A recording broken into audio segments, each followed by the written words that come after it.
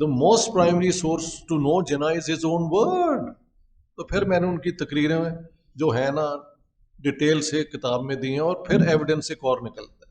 بہت بہت شکریہ آپ کا, بہت بہت مہربانی.